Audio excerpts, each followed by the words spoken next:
Bismillahirrahmanirrahim. Assalamualaikum warahmatullahi wabarakatuh.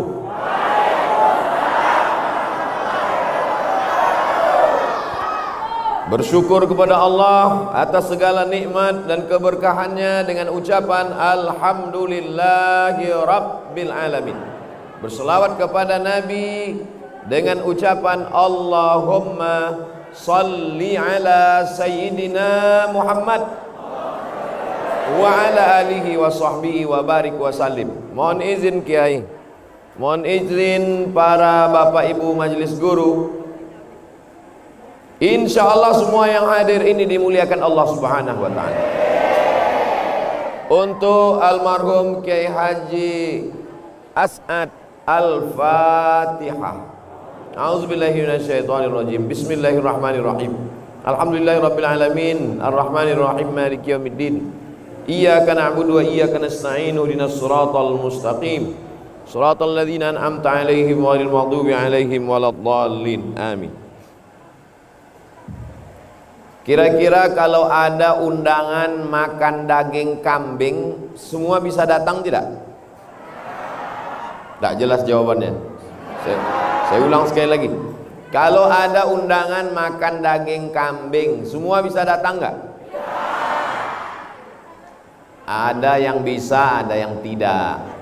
Kenapa tidak bisa datang? Karena dia kena penyakit jantung koroner, karena penyakit kolesterol.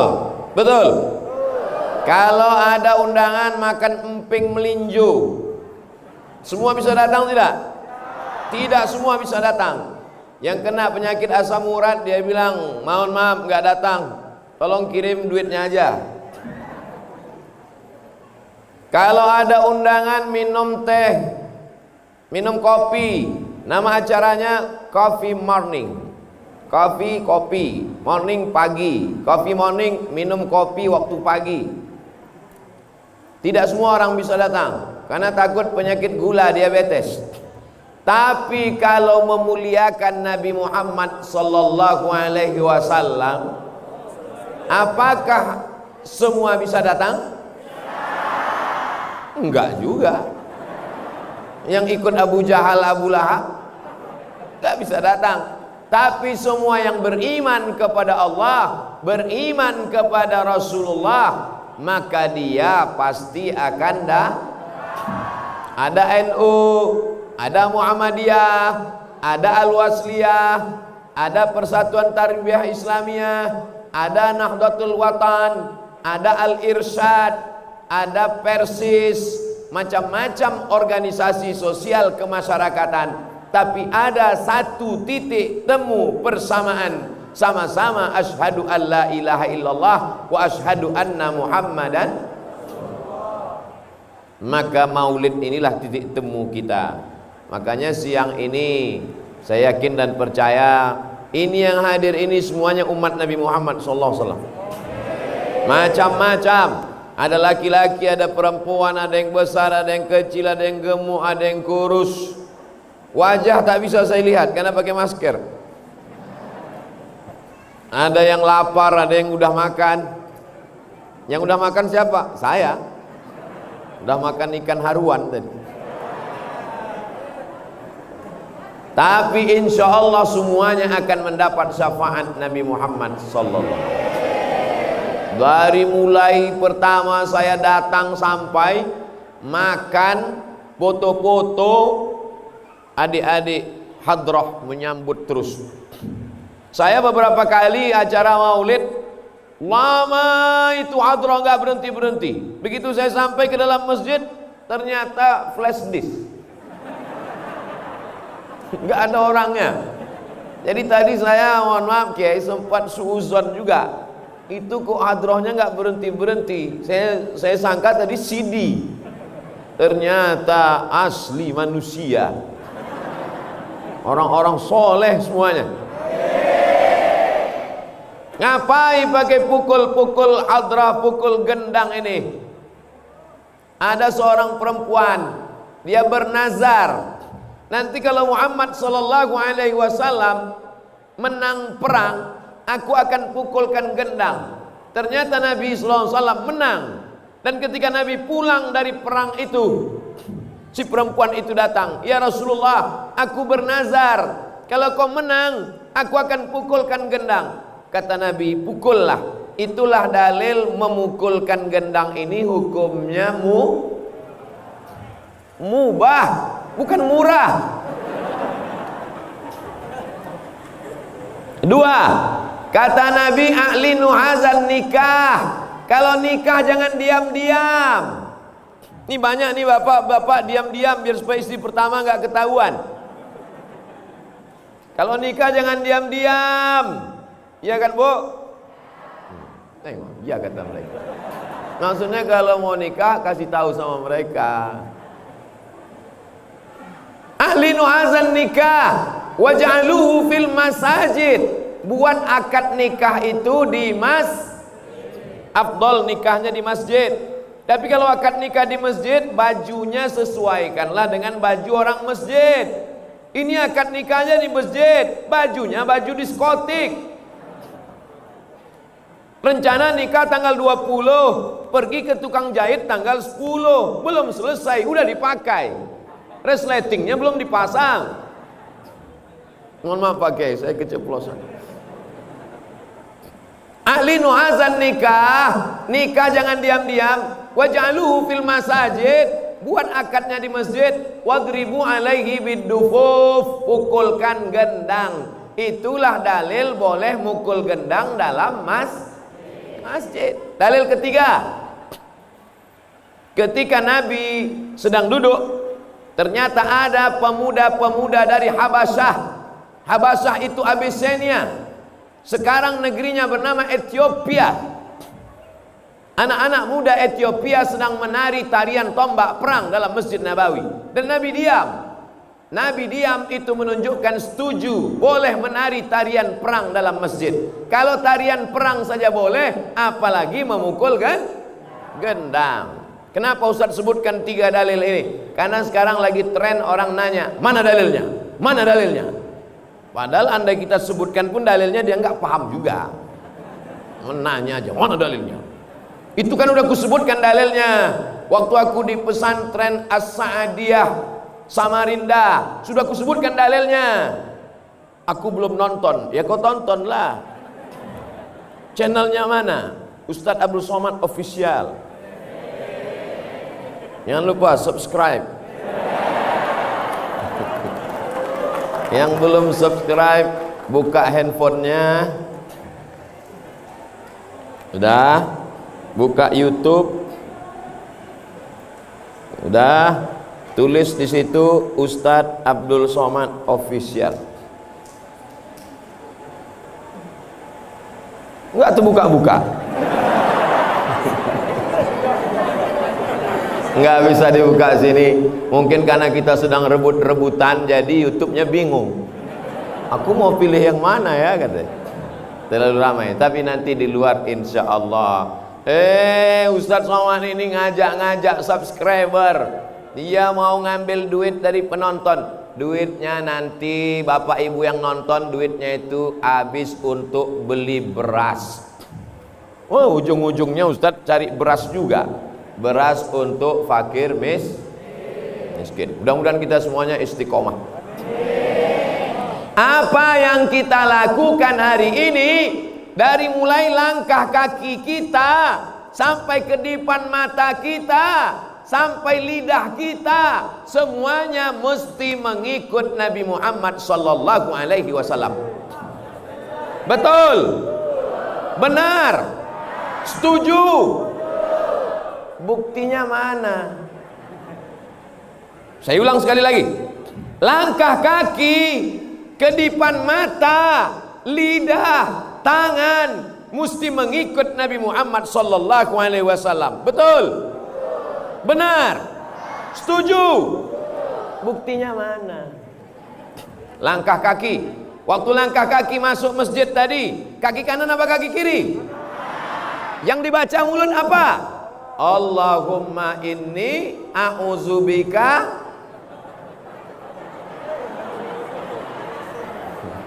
Berarti jamaahnya masih sadar. Kalau jamaahnya udah error, pasti dia nyambung aja. Allahumma inni a'udzubika minal khubusi wal khaba'is. Langkahkan kaki kanan, baca doa. Allahumma barik lana, Allahumma ftahli abwaba rahmatik. Haus, ceramah kuat-kuat, suara menggeletar, menggelegar, haus, boleh minum?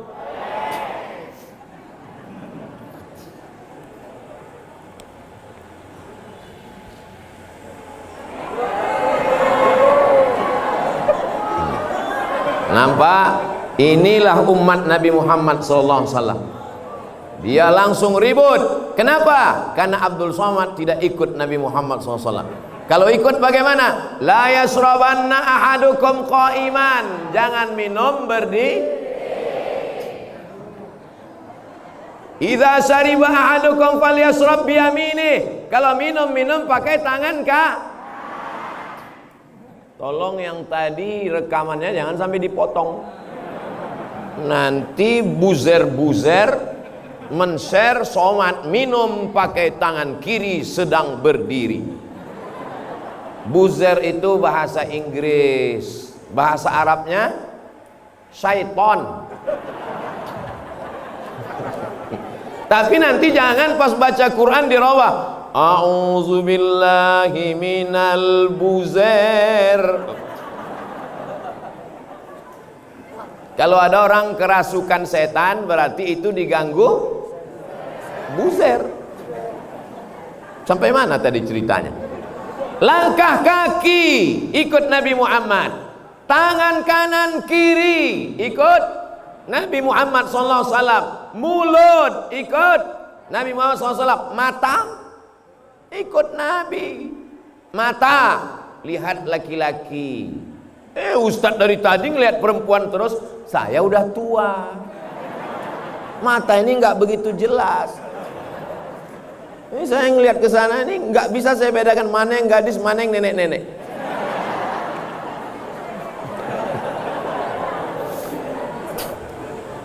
Dulu kalau saya ceramah kameranya satu. Sekarang di pesantren Sa'diyah di jendela kamera semua. Masya Allah, luar biasa. Insyaallah tabarakallah. Ini menunjukkan masyarakat santri yang hadir ini adalah orang yang kaya-kaya semua. Betul? Kalau memang betul kaya, keluarkan sumbangannya. Insya Allah. Semua yang hadir ini dapat syafaat Nabi Muhammad. Semua yang hadir ini masuk surga bersama Nabi Muhammad. Semua yang hadir ini matinya husnul khatimah. Kalau ada yang sakit-sakit segera disembuhkan. Kalau ada yang hatinya kotor dia segera bertobat. Kalau tidak juga bertobat cepat dia mati. Gak boleh doakan orang mati, doakan orang Mana yang lebih hebat? Profesor, doktor, insinyur, jenderal bintang 5 Fulan bin Fulan dengan Kiai Haji Sa'ad.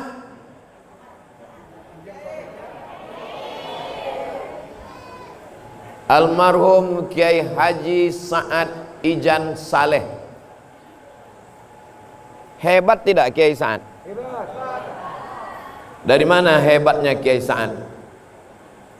Kiai Sa'ad mau hidup sampai hari kiamat. Betul? Ini jamaah ini betul-betul aja. Betul kata Ustaz? Betul? Betul kata. Kiai Sa'ad udah meninggal kan? Tapi Kiai Sa'ad tetap hidup sampai hari kiamat. Mana buktinya? Buktinya hari ini semua kita yang ada di masjid ini, semua kita yang beramal soleh ini, pahala kita mengalir kepada almarhum Kiai Sa'ad. Ada hari ini orang hidup tapi pahalanya nggak jalan. Ada orang meninggal, pahalanya jalan. Saya ulang sekali lagi. Ada hari ini hidup di atas tanah, pahalanya nggak jalan. Tapi ada orang sudah meninggal, pahalanya jalan. Pilih mana? Mau hidup nggak jalan atau udah meninggal tetap jalan? Bingung. Semua yang hadir ini hidup dan pahalanya jalan. Tapi yang nongkrong-nongkrong di warung kopi nggak jelas ujung pangkalnya, ngobrol perkara yang tidak mendekatkan diri kepada Allah, maka amalnya orangnya hidup tapi nggak jalan. Kiai Sa'ad sudah meninggal dunia, pahalanya jalan apa nggak jalan? Berapa kali sehari jalan pahalanya? 24 hours guys, 24 jam. Karena santri di pesantren ini tetap belajar 24 jam, betul? Mana yang santri? Angkat tangan santri. Santri jawab jujur ya. Kalian belajar 24 jam? Enggak. Tadi katanya mereka tidak belajar 24 jam. Tapi alumni pesantren Sa'adiyah sudah menyebar ke seluruh dunia, maka seluruhnya beramal tidak putus 24 jam amal mengalir ke alam barzah. Kuburnya terang benderang, kuburnya sejauh mata memandang, kuburnya lapang. Mau? Syaratnya ikut syariat Nabi Muhammad sallallahu alaihi. Ada orang kaya punya tanah sejauh mata memandang. Mudah-mudahan Bapak Ibu lah orangnya. Amin. Kebun sawitnya 1000 hektar. Amin. Helikopternya 5. Amin. Mati. Ada yang bisa dibawa mati? Ada. Kain kapan? Ada orang mati bawa helikopter? Ada orang mati bawa brondol? Ada orang mati bawa tanah? Enggak ada. Tapi Kiai Sa'ad cerdas. Dia wakafkan tanahnya, dia bangun masjid, dia bangun kelas, dia bangun asrama, dia meninggal dunia, mengalir pahalanya. Dan tanah yang sudah diwakafkan tidak bisa diwariskan, tidak bisa dijual, tidak bisa dihibahkan, karena dia sudah menjadi milik Allah. Maka pelajaran dari Kiai Sa'ad, santriwan santriwati, semua yang hadir ini, insya Allah semuanya orang yang kaya raya punya tanah.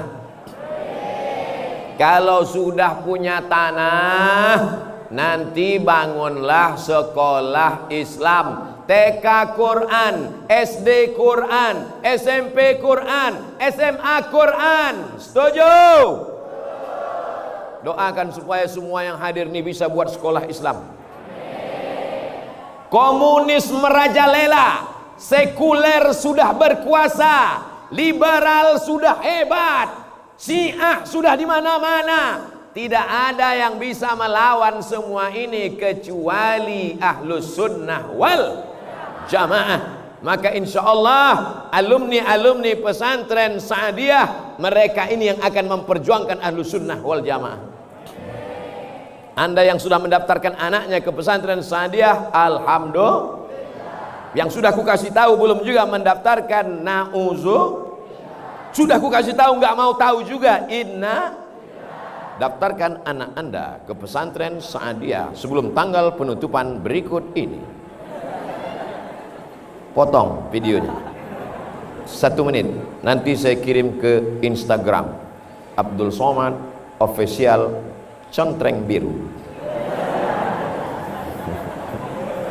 Apalah itu Instagram Ustaz Somad itu, isinya endorse saja.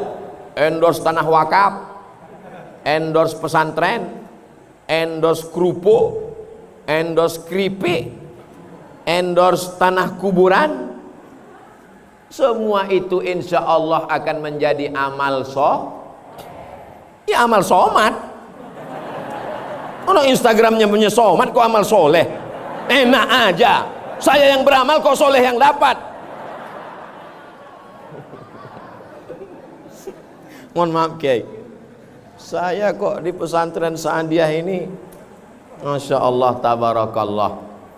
Jadi yang pertama yang ingin saya sampaikan, kalau mau hidup 1000 tahun lamanya, mau panjang umur sampai hari kiamat, maka kita mesti berwakaf. Berwakaf. Tapi bisa orang miskin berwakaf? Nggak bisa.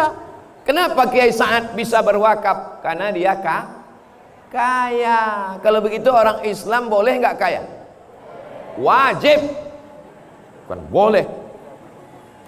Capek ikut ceramah Ustaz Somad ini. Dia bilang boleh, wajib.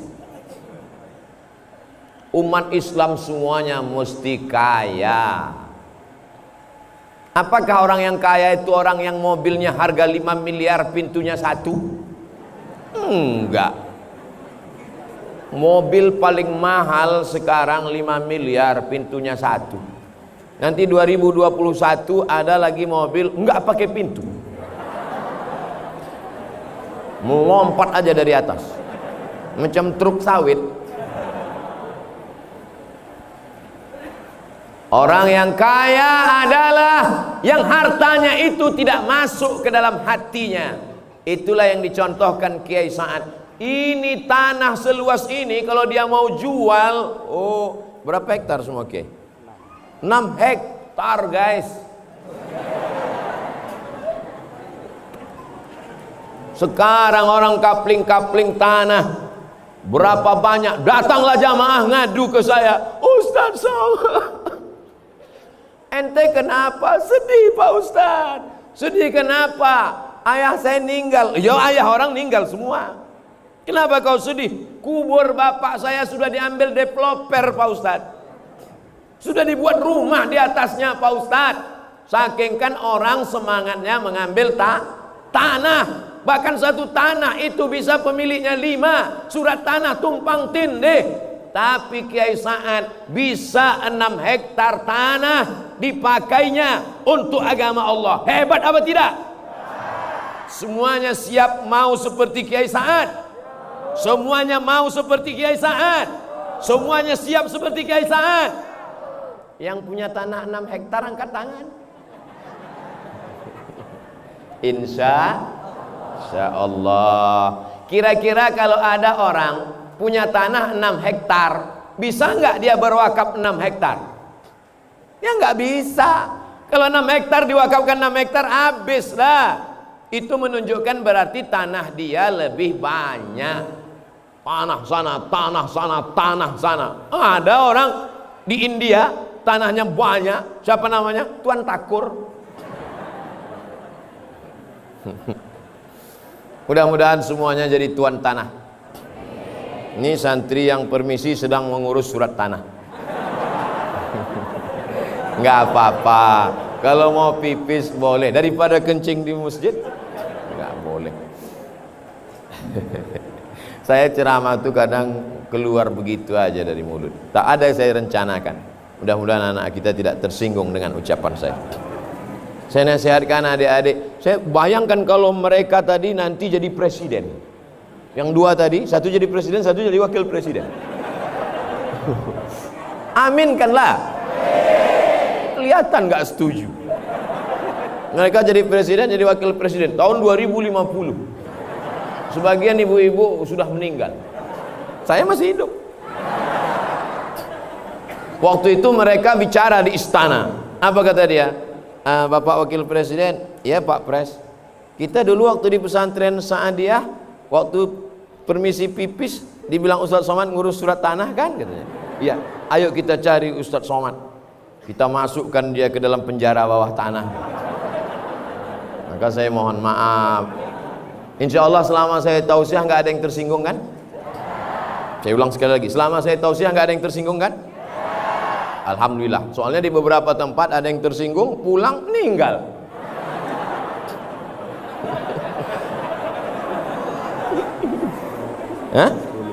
Saya diberi waktu 10 menit lagi.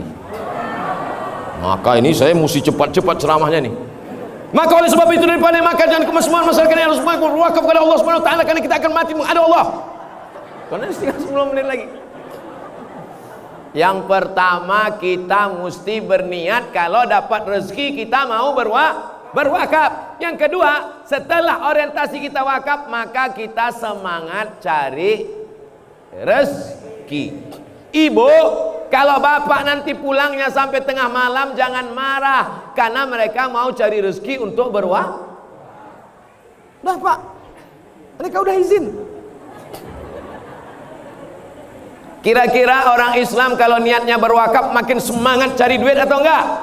Makin semangat. Tapi semangat cari duit bukan untuk mobil baru, bukan untuk rumah baru, bukan untuk motor baru, bukan untuk sepatu baru, bukan untuk istri. Tapi semangatnya untuk berwakaf. Ada 3 poin yang mau saya sampaikan. Pertama, niat hidup mesti sebelum mati sempat berwakaf. Amin.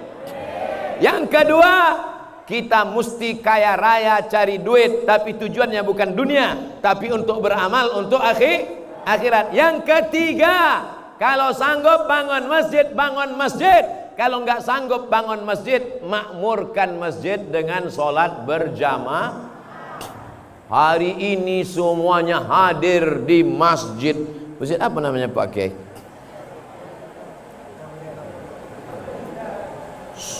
Semuanya hadir di masjid. Turun saya tadi, langsung disambut oleh Paskas, pasukan amal soleh.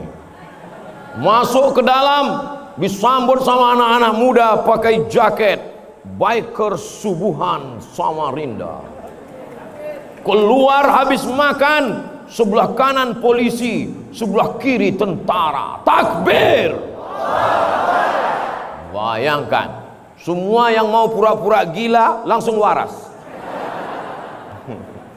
Lihat, semua yang hadir, polisi, tentara, biker Subuhan, Paskas, dan yang tak saya sebutkan nama kelompoknya, organisasinya, ormasnya, komunitasnya, satu persatu, tapi mereka tidak akan luput dari catatan malaikat. Betul?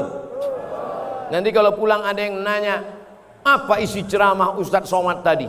3. Yang pertama, sebelum mati mesti berwakaf. Yang kedua, kita bisa berwakaf kalau kita kaya raya. Yang ketiga, kalau mampu bangun masjid, bangun masjid. Kalau belum mampu bangun masjid, makmurkan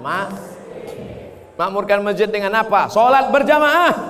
Gimana supaya anak-anak mau ke masjid ramai? Siapkan telur ayam. Ini telur ayam. Saya tadi waktu duduk ngelihat ini, terbayang waktu kecil.